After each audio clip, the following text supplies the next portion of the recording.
예수님을 닮으라고 부르신 제자의 삶, 그리고 우리 그리스도인의 삶이라는 것은 그렇게 예수님이 가셨던 길을 쫓는 삶일 겁니다. 무엇이죠? 하나님을 사랑하기에 마음과 목숨과 힘과 뜻을 다하는 것. 그것이 우리의 삶이 되고 우리의 인격이 되어가는 것. 바로 그것을 말하는 것일 겁니다. 그러기 위해선 우리는 어떤 자리에 심겨졌든 하나님을 더 사랑하기 위한 몸부림과 수고를 예수님처럼 해나가기 위해 성경을 펴야 할 것이고 기도를 시작해야 하겠죠. 그리고 어제 하지 못했던 것들을 뒤로 하고 오늘 다시 그 일에 도전하기로 하는 거겠죠.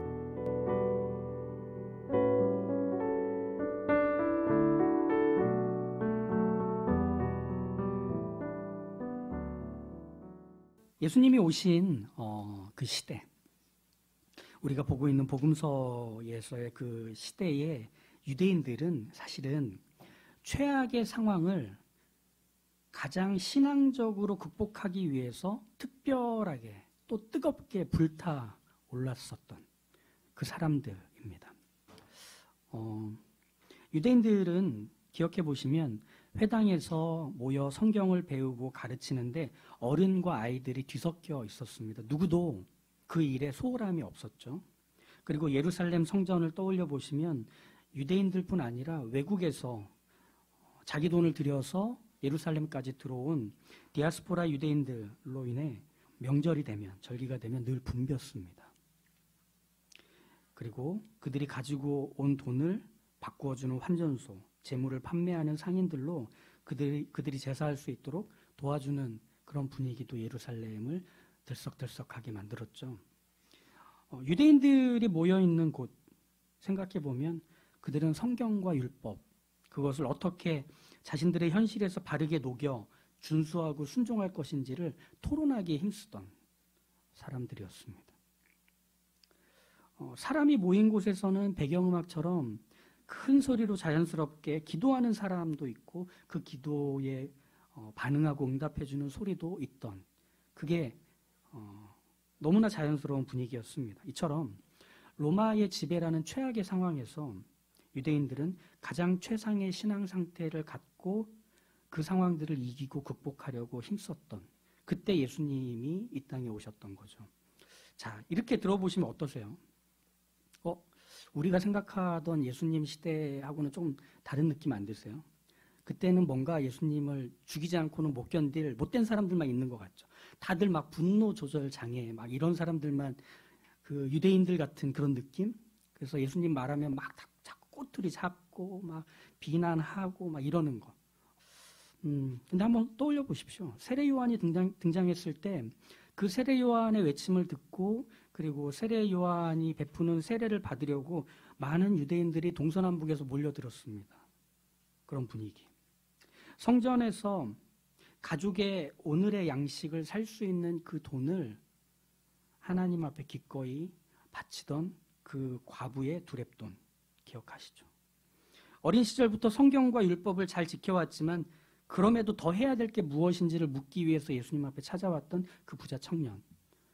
그러니까 예수님이 만났던 사람들, 그리고 예수님 주변을 채웠던 이 사람들인 유대인들의 모습을 보면 그들에게 있어서 로마 제국의 지배라는 가장 힘겹고 치욕적인 환경 속에서도 오히려 그것을 신앙으로 뚫고 가려고 하는 모습, 여기서는 맹목적이거나 맹신적인 모습이라기보단 뜨겁게 타오르던 신앙인의 모습이 더 자연스럽게 전해져 옵니다.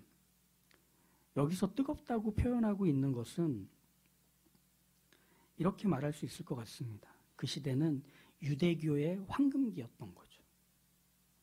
유대교의 황금기. 즉 유대교인으로서 유대인들은 그렇게 자신들을 뜨겁게 불태워 하나님의 율법과 성경을 배우고 따르고 그리고 그것을 삶으로 순종하며 지키기 위해서 몸부림치며 애쓰는 분위기였다는 거죠. 우리식으로 말하면 이거예요. 온 나라가 다 기독교인 거예요. 다 교회 다니는 거예요. 그래서 로켓 배송이 왔는데 거기에다가 성경 구절 이렇게 하나 써 있는 거죠. 뭐 오늘의 말씀 막 이런 게 막 들어 있는 거죠. 그리고 페이스북 같은 거를 열면은 거기서 오늘 읽어야 되는 성경을 읽지 않으면은 다음 피드로 넘어가지 않는 막 이런 게 막 전체 분위기라고 한다면 어떤 건지 아시겠죠? 그게 예수님이 이 땅에 오셨을 때의 예수님을 둘러싼 문화, 환경, 또 그 사람들의 모습이었더라는 겁니다. 이건 사도행전에서도 또 나타나요. 외국에 살던 디아스포라 유대인들도 모이면 먼저 회당을 짓고 그리고 성경을 가르치고 배웠습니다. 게다가 몇 년에 걸쳐서 돈을 모아 예루살렘에 올라가서 그 성전에서 제사 드리는 게 그들의 일생의 소원. 가장 어두웠지만 가장 최상의 영적 상태, 믿음이 더없이 필요했던 그 시대 속에 예수님이 오셨다 하는 걸 우리가 먼저 기억해야 됩니다. 그래서 어떻게 됐죠? 그 유대교의 황금기였던 그 복판에 예수님이 오셔서 어떻게 되셨죠? 그 뜨거운 사람들에 의해 불타 죽으셨어요. 그죠? 누명을 쓰고 법정에 세워져서 사형 판결을 받고 십자가에 달려 죽으시죠. 특별했고 뜨거웠던 그 황금기를 살았던 유대인들의 손에 의해서. 우리는 예수님이 제자들을 부르는 이 짧은 기록에서 먼저 이 배경들을 좀 기억하고 이 장면들을 바라봐야 할, 그래서 이 제자들이 어떤 사람들인지를 먼저 떠올려야 할 게 필요합니다. 이 제자들은 유대교의 황금기를 살았던 유대인들로서 지금 유대인에게 가장 절박하고 가장 간절하고 가장 진심으로 바라고 있는 하나님의 아들의 등장에 대해서 그들도 늘 꿈꾸고 있었는데 자기 눈앞에 나타난 거죠. 그래서 그 하나님의 아들이 지금 여기서 가르치고 기적을 보이며 하나님이 정말 우리를 돌아보시는구나, 이전에 없던 일들이 우리에게서 일어나는구나 라고 하며 그 하나님의 아들을 주목하고 그 하나님의 아들 곁에 있으려고 애를 쓰고 있는 장면, 이게 예수님을 따라다니던 많은 사람들의 모습이었고 부름받기 전에 제자들의 모습이기도 했을 겁니다. 그런데 그런 마음들을 갖고 있다 보니 이 하나님의 아들께서 앞으로 하실 일들을 완수하기 위해 내가 이분 옆에서 더 붙어서 무언가를 도와드려야겠다라는 생각을 자연스럽게 하지 않을까요? 이분이 하나님의 일을 하니 우리가 이분의 일을 도와서 하나님의 일을 이룰 수 있도록 해야겠다. 그런데 거기서 예수님이 12명을 뽑아서 자신 최측근으로 불러 세우셨다 하는 게 오늘 기록이라면 이 12명의 부름받은 제자들에게는 얼마나 가슴 벅찬 일이겠느냐는 거예요. 이제 대단한 일을 하게 될 거예요.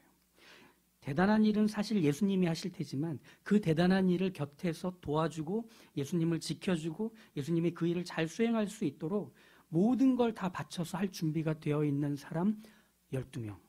여기 명단이 이렇게 쫙 나오고 있는 거죠. 가장 뜨겁고 가장 불타올랐던 사람들 중에 예수님이 원하신 사람들 12명만 뽑아서 자기 곁에 두시고 자기의 제자로 삼으셨다는 점에서 그들은 이제 자신들이 해야 될 일들을 더 뜨겁게 할 수 있는 그 단계로 들어섰다고 보여지죠. 그런데 우리가 오늘 주목해서 봐야 되는 부분은 13절이 시작되는 곳에서 자기가 원하는 자들을 부르셨다는 바로 그 부분입니다. 여기서 예수님은 예수님을 가장 잘 보필할 수 있는 사람들, 그리고 하나님을 가장 사랑하는 사람들, 그리고 하나님의 일을 위해서라면 자신의 목숨을 던지는 것도 아까워하지 않는 사람들을 특별히 선발하셔서 그들을 자기 곁에 두시고 하나님의 일을 해 나가시기로 하신 게 아니라 왜 그들이 뽑혔는지에 대한 이유는 전혀 없고 그저 예수님께서 원하시는 사람들만 12명으로 뽑았다고 나오고 끝날 뿐입니다. 예수님하고 함께 먹고 자고 생활하면서 그분이 하시는 모습 하나하나를 눈으로 계속 목격하며 그걸 입력해 갈 겁니다. 예수님이 그것을 하시기 위해서 12명을 예수님 곁에 두셨다는 거죠. 근데 이건 제자들의 기대와 예수님의 기대가 좀 갈라지는 부분인데 제자들은 거기서 그런 기대를 품었을 겁니다. 아, 내가 예수님처럼 하면 나도 하나님의 일을 할 수 있는 사람이 될 거야. 내가 그런 능력도 받고 내가 그런 탁월한 어떤 지식도 소유하게 된다면 내가 어디서든 예수님의 그 일들을 돕는 것뿐 아니라 그 일을 대신하는 것도 넉넉히 할 수 있을 거야 라는 기대들을 품을 수 있었겠죠. 그런데 예수님이 그 제자들을 부르신 이유는 예수님 자신을 닮게 하시려는 것 하나뿐이었습니다.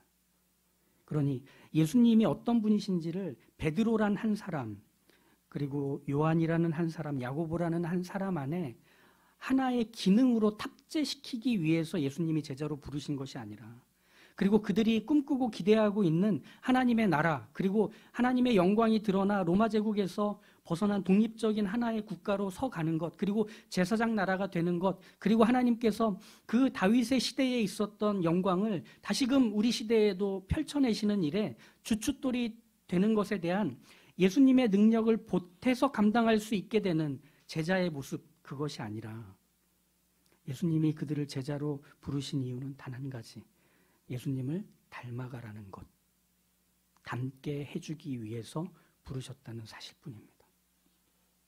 그런데 예수님을 닮으라고 하는 건 예수님 자신의 탁월함을 물려받으라는 얘기가 아닙니다.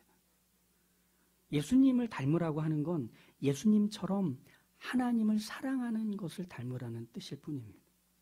예수님께서 이 땅에서 사실 때 기억해 보시죠. 병자들을 고쳐주시고 귀신 들린 자에게서 귀신을 쫓아내시고 오랫동안 앓았던 병들 중에 장애가 되어버린 것들을 회복시켜 주시고 심지어 죽은 사람까지 살려내시는 일들을 하셨습니다. 예수님이 이 일들을 하신 이유는 그 사람들의 삶을 윤택하게 해주기 위해서, 그 사람들이 잃었던 파괴된 일상을 되돌려주기 위해서, 고통과 슬픔과 불안과 비극에서 해방시켜주기 위해서가 먼저가 아니었어요. 예수님이 사랑하시는 하나님 아버지를 향해 마음을 다하고 뜻을 다하고 힘을 다하여 사랑했기 때문에 생기는 그 사랑이 그 곁에 있는 이들에게도 흘러가는 바로 그 형태를 띄었을 뿐입니다. 예수님은 기적을 일으키실 때 철저히 하나님의 의지와 하나님의 뜻, 그리고 하나님의 때를 따르셨을 뿐입니다. 그러니까 보고 아우 속상해, 쟤 고쳐줘야지, 이게 아니라 하나님의 뜻이 저를 고치는 것이라면 고치시는 거죠. 하나님의 의지가 지금 여기에서 이 사람들에게 먹을 것을 주고 마실 것을 주는 것이라면 그것을 하는 것뿐이죠. 즉 예수님은 철저히 하나님의 의지와 뜻을 적극적으로 힘써 하셨을 뿐입니다. 그런데 여기서 어서 빨리 그들의 비극과 슬픔과 고통을 덜어주시기 위해 쉬지 않고 하셨다는 것이 덧붙일 뿐인 거지, 예수님에게 그 일을 하시는 이유는 하나님의 의지와 뜻 때문이었다는 사실에는 변화가 없습니다. 왜냐? 그래야 하나님의 나라가 세워지기 때문에. 그곳에서 하나님이 누구신지가 드러나고 그 하나님의 일하심이라는 것이 소개되기 때문에. 그래서 예수님이 하신 모습은 마음과 힘과 뜻을 다하여 하나님을 사랑하는 것, 그리고 그 사랑하는 것이 드러나는 게 기적이고 가르침이고 그 희생이고 섬김이 되었다는 것뿐이었습니다. 이게 예수님의 복음서에서 나오는 그 생애의 모습이 되는 거죠. 서기관 중 한 사람이 그들이 변론하는 것을 듣고 예수께서 잘 대답하신 줄을 알고 나와 묻되 모든 계명 중에 첫째가 무엇이니까? 예수께서 대답하시되 첫째는 이것이니 이스라엘아 들으라. 주 곧 우리 하나님은 유일한 주시라. 내 마음을 다하고 목숨을 다하고 뜻을 다하고 힘을 다하여 주 너의 하나님을 사랑하라 하신 것이요. 둘째는 이것이니 내 이웃을 내 자신과 같이 사랑하라 하신 것이라. 이보다 더 큰 계명이 없느니라. 서기관이 이르되 선생님이여 옳소이다. 하나님은 한 분이시요 그 외에 다른 이가 없다 하신 말씀이 참이니이다. 또 마음을 다하고 지혜를 다하고 힘을 다하여 하나님을 사랑하는 것과 또 이웃을 자기 자신과 같이 사랑하는 것이 전체로 드리는 모든 번제물과 기타 제물보다 나으니이다.